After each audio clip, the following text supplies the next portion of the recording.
Kenanganku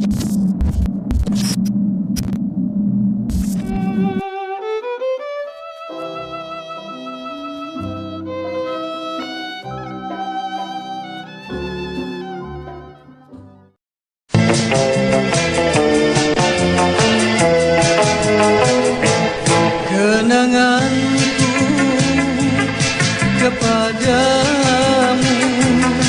di waktu engkau di sampingku, senyummu manis engkau berikan hingga hatiku jadi tertawan.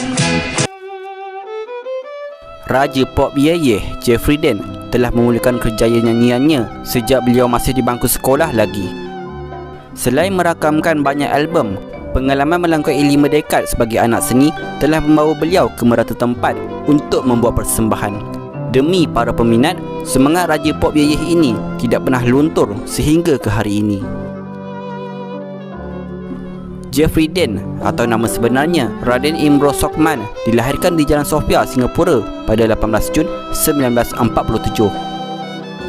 Ibunya seorang rakyat Singapura, manakala ayahnya pula berasal dari Indonesia. Beliau merupakan anak sulung daripada 2 beradik. Setelah kehilangan ibu tersayang ketika masih kecil, beliau dan adiknya terpaksa berpisah dan tinggal bersama saudara mara. Beliau telah dipelihara oleh neneknya, manakala adiknya pula dipelihara oleh makciknya. Walaupun dibesarkan tanpa ibu, suasana kehidupan ketika dibesarkan oleh nenek tersayang tetap menjadi kenangan yang tidak akan dilupakan. Malah, beliau menganggap neneknya itu sebagai ibunya. Sekali-sekala beliau akan bertanya kepada nenek tentang hal ibu yang tidak sempat dikenalinya. Begitu juga dengan ayahnya yang tidak diketahui di manakah sebenarnya beliau berada. Selepas Allahyarhamah ibunya meninggal dunia, bapanya telah pulang ke tanah airnya dan bekerja di sana. Namun, bagi Jeffrey, ketiadaan ibu maupun ayah sudah menjadi sebahagian daripada kehidupannya sejak kecil lagi. Bagi seorang kanak-kanak yang sedang membesar, kasih sayang sepenuhnya daripada seorang nenek jelas melengkapi apa yang diperlukan. Di samping bantuan kewangan yang diberikan oleh pakciknya, neneknya juga turut bekerja keras untuk menyara kehidupannya dengan berniaga kecil-kecilan membuka kedai jualan makanan.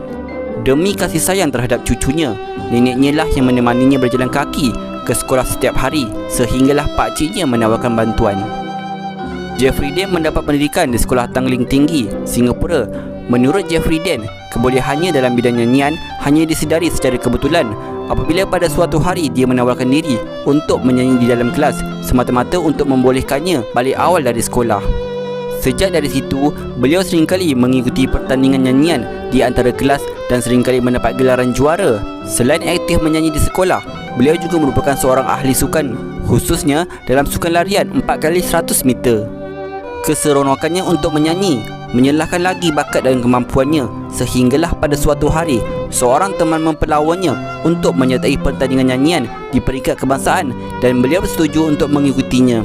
Walaupun lagu Fatwa Pujangga yang dipopularkan oleh penyanyi SFND itu tidak membawa kemenangan buat Jeffrey, pengalaman tersebut membuka jalan bagi beliau untuk bergerak lebih aktif lagi ke arah menjadi seorang penyanyi. Ketika masih belajar di sekolah menengah, Jeffrey berpeluang menganggotai kumpulan The Rhythm Boys yang sering menyertai pertandingan kugiran di Singapura. Dengan kumpulan itu, beliau berpeluang meraih gelaran juara selama 3 tahun berturut-turut. Tiada siapa yang menyangka penglibatan aktifnya untuk menyanyi di majlis-majlis perkahwinan akhirnya membuka jalan baginya membina masa depan di bidang yang diminatinya itu. Pada ketika itu jugalah bakatnya telah dilihat oleh seorang penerbit sebuah syarikat rakaman iaitu Philips Recording Company dan ditawarkan kontrak rakaman. Kontrak yang ditawarkan itu menetapkan bahawa beliau perlu menyanyi dengan kumpulan The Siglap Five. Walaupun pakciknya tidak begitu selesa dengan keputusannya untuk menjadi penyanyi, sokongan moral oleh neneknya lah yang memberikannya keyakinan untuk meneruskan impiannya. Mula-mula memang pakcik saya yang marah. Dia marah saya, dia kata, boleh ke engkau hidup dengan kau menyanyi, dia kata. Cakap gitu dengan saya. Nenek saya, dia menyokong. Kalau engkau dah berjuang, kau berjuang terus. Kau teruskan cita-cita engkau sampailah engkau berjaya. Tanpa berguru maupun mendapat latihan formal, beliau mula menimba ilmu dengan menyanyi di mana-mana sahaja terdapat ruang dan peluang. Dalam tempoh waktu yang sama, Trend muzik baru yang dikenali sebagai pop biayeh mula berkembang di rantau itu, turut mempengaruhi kerjayanya. Ye tu bila kita menyanyi, dia orang akan bersorak. Jadi di situ datangnya tu benda tu, bila sebutan yang diberikan oleh para penonton, para masyarakat zaman-zaman dulu. Jadi serpihan antara ye tu sebenarnya memang datangnya daripada barat. Serpihan dia sedikit tu. Jadi bila kita datangkan lagu-lagu Melayu dipermodernkan, di situlah lahirnya pop ye. Pengalaman buat pertama kalinya untuk menyanyi di sebuah pentas besar dirasainya ketika berusia 16 tahun. Waktu itu, beliau merupakan penyanyi pertama yang dapat duduk dan menyanyi di panggung negara. Dengan keyakinan yang semakin meningkat, beliau kerap mengambil bahagian dalam pelbagai pertandingan. Membahagi waktu antara menyanyi, bersukan dan alam persekolahan merupakan suatu cabaran buat penyanyi muda yang sedang meningkat naik ini. Sekiranya tidak ada program sekolah, beliau akan berlatih sukan seperti bola dan hoki. Selepas itu, beliau akan berlatih menyanyi untuk majlis kenduri kahwin di hujung minggu. Di waktu lapang, beliau akan menonton wayang, di mana ia merupakan salah satu salurannya memperoleh ilham bagi membuat persembahan di pentas. Beliau sangat meminati tayangan morning show Elvis Presley. Dari situlah beliau mendapat ilham untuk membuat persembahan menyanyi sambil menari. Kesungguhannya untuk menjadi seorang penghibur menyebabkan beliau berusaha mereka bentuk sendiri pakaian untuk persembahan pentas. Kepopularitian Jeffrey Dean dan Sigla Fai bukan sekadar membuka peluang di bidang nyanyian, malah di bidang lakonan juga. Beliau pernah diundang oleh syarikat perfilman gergasi Singapura iaitu Shaw Brothers untuk menyanyi di dalam filem. Sewaktu itu, banyak kali juga beliau ditawarkan untuk berlakon di dalam filem selain syarikat perfilman Cathay Chris. Hatiku yang merisau, janganlah engkau kacau. Putuslah sudah kasih dan sayang, biarkan aku pergi seorang, bebas dari bencana.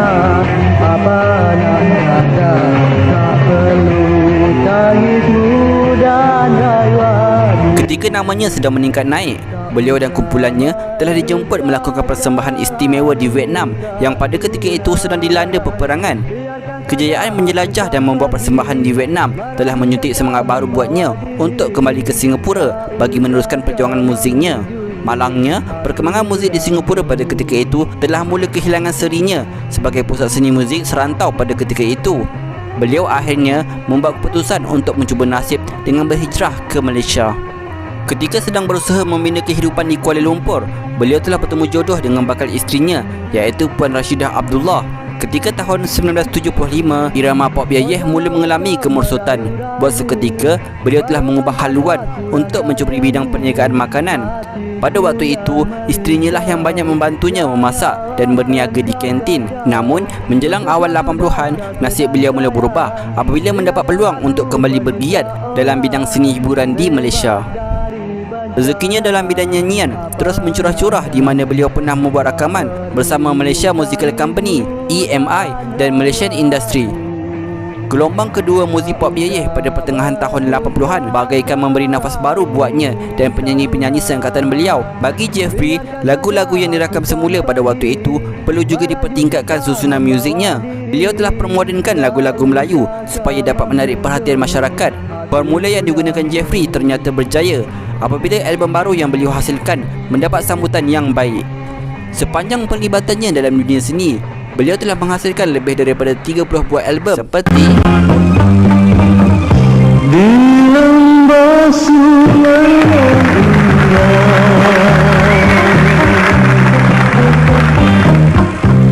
terdengar suara memecah,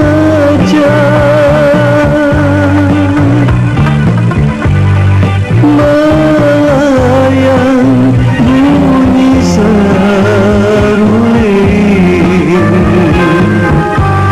kala senja hening. Gembala meniup lagu, berteduh di rumpun bambu, dengan tak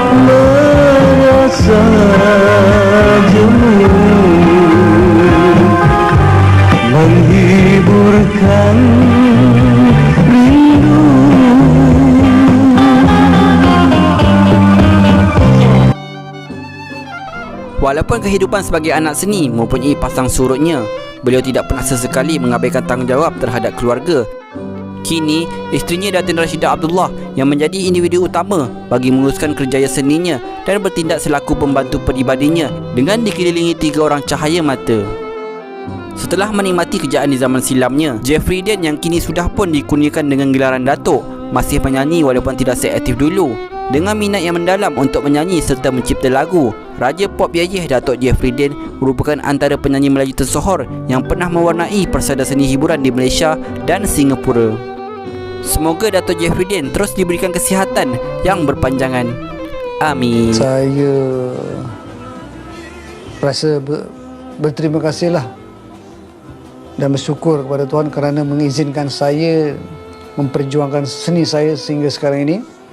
Dah hampir 54 tahun. Mudah-mudahan kalau dengan izin dia dapatlah sampai seperti penyanyi-penyanyi di barat sampai ke 80 ke 90. Saya rasa selagi saya boleh menyanyi, selagi saya boleh berkarya, selagi itulah saya akan memperjuangkan seni saya.